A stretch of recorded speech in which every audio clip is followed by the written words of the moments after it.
Now, let's look at a melody that almost everyone knows, the ABCs. And for teachers of older students, this might not click, so maybe a hipper song like Bill Withers' Lean on Me is a good example. Okay, let's all do this together, using our hands to indicate in a general way the relationship of the notes to each other. Some are higher, some are lower. Some are shorter and some are longer. So let's do this together so we all understand how melody works.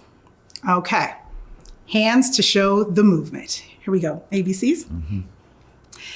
A, B, C, D, E, F, G, H, I, J, K, L, M, N, O, P, Q, R, S, T, U, V, W, X, Y, and Z.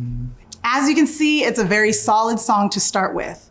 We've all internalized the melody, and that makes it easier to understand what's actually going on melodically. And it makes sense that this would be one of the first songs that we learn in school. As a side note, there are a few other songs with the same melody. Different songs, same melody. So let's superimpose Twinkle Twinkle Little Star over the ABCs and see how that goes. All right. Here we go. Ready?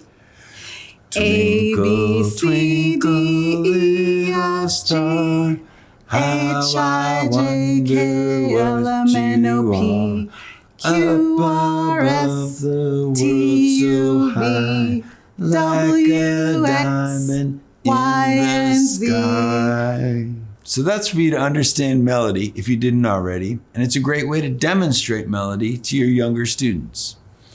And for those of you with older, wiser, hipper students, how about this? Sometimes in our lives, we all have pain. We all have sorrow. All together. But if we are wise, we know that there's always tomorrow.